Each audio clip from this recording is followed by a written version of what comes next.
Puis il faut que tu aies une envie de progression. Si tu n'as pas le goût de progresser puis que tu n'as pas assez de guts.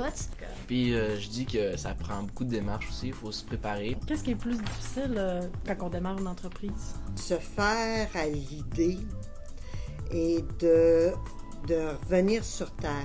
L'union fait la force, si on peut dire. Faire un horaire, il faut savoir savoir comment séparer son temps. Plus on achète ici, plus on va avoir d'offres de services. Puis moins on achète ici, ben moins il va en avoir aussi. Ça existe-tu des entreprises juste pour faire pousser des arbres, faire des forêts? Donc, tu n'avais jamais souhaité avant de devenir entrepreneur?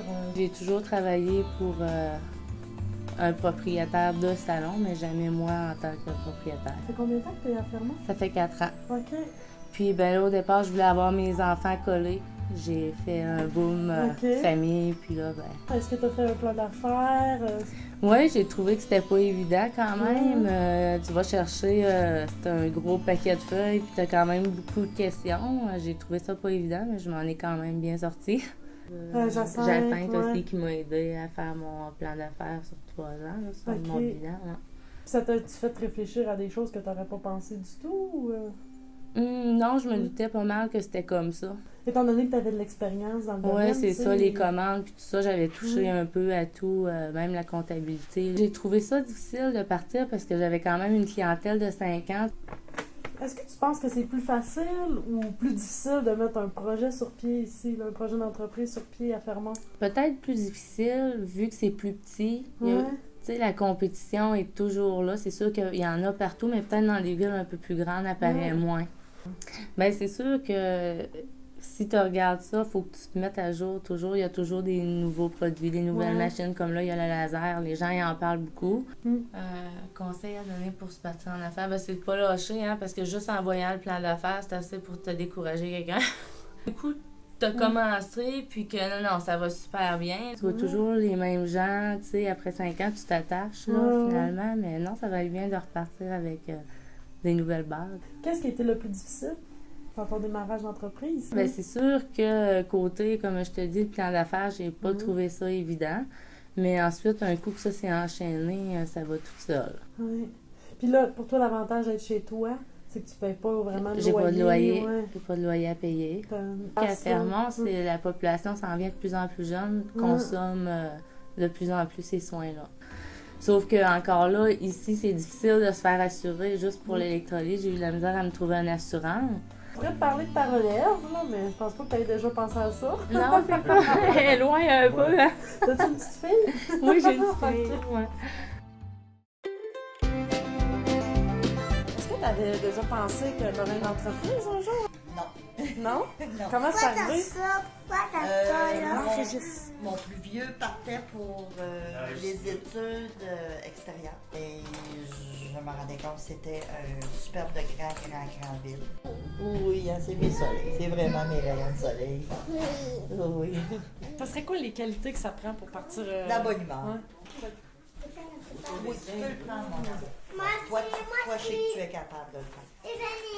Et puis, tu sais, c'est la bonne humeur, c'est la compréhension. C'était pas un fardeau pour moi, c'était juste des soleils qui rentraient de plus dans ma maison. Pour moi, c'est des soleils que j'ai à tous les matins. Mais y a-tu une liste d'attente ici? Oui. Bon, regarde, moi, je peux pas fournir. Donc, on peut dire qu'avec la demande, là, de partir une garderie là, en milieu familial, Encore, là, c'est un plus, là. On fait un peu de tout, là, tu sais. C'est sûr, c'est une discipline qui demande énormément. La complicité aussi avec tes parents. Parce que si t'as pas de complicité avec eux autres, ben avec les enfants aussi, mais si t'as pas de complicité, t'avances pas. Mais c'est sûr, tu n'apprends tous les jours. Puis regarde, ça prend de la place. La place dans ta maison, la place dans ta vie, la place dans ton cœur. Et d'où est-ce que je t'aime vraiment? Je t'aime. Hein? Oui. Alors, puis je m'ennuie quand je pars en vacances. Mais ce que je te dis, c'est pas une routine. Demain matin, tu n'as pas dit ça te tente de rentrer, là. Mais tu n'auras pas le choix parce que c'est un contrat de travail, puis faut que tu le... c'est ça. Fait que non, c'est ça. C'est dur, c'est le côté de vacances, là. Fait qu'on on prend beaucoup de décisions en famille.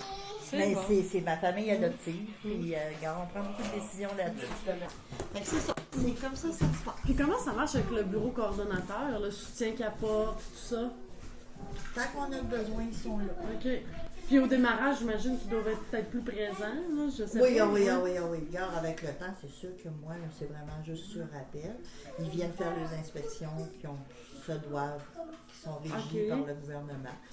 Mais regarde, c'est rien de te faire tomber sur le dos. Est-ce que c'est toi qui t'occupes de ta comptabilité? Oui, cette année, là, je l'ai pratiquement faite toute seule, là, OK. d'un bout à l'autre. Selon toi, là, ça va être quoi les prochains défis là, pour La retraite. Et puis la ville de Fermont, elle a une vision encore plus loin qu'aujourd'hui, c'est-à-dire dans 1 an, dans deux ans, qu'est-ce qui va se passer avec la nouvelle venue de l'industrie aussi. Il va y avoir le parc industriel qui commence à bouger un peu plus. Original. Si tu fais la même affaire que tout le monde, tu vas passer inaperçu. faut que tu te démarques? C'est sûr, oui. Et je crois que le meilleur moyen de diversifier notre économie, c'est en diversifiant nos ressources naturelles aussi. Est-ce que ça t'a donné le goût d'en partir une pour de vrai un jour? Oui puis non. Oui, parce que le projet était le fun, puis il y a eu des bons résultats. Puis non, parce que c'est beaucoup d'investissement. Le départ des gens aussi, parce qu'il y a des gens qui vont quitter qui quittent à leur retraite, c'est peut-être à ce moment-là aussi que les gens ont moins d'intérêt à avoir un commerce. Il ne faut pas que tu aies peur de t'investir à fond, parce que sinon tu n'avanceras pas, c'est sûr.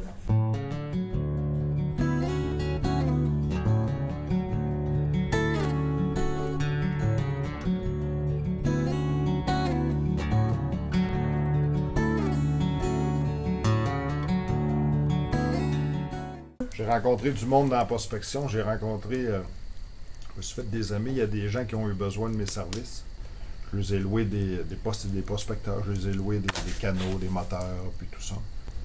Avec mon avion, avec les tentes de prospecteurs, les poêles, tous les instruments de géophysique, les contre-Geiger. Il y a un boom là, qui commence. Là. Ben, le fer est rendu, il a augmenté terriblement.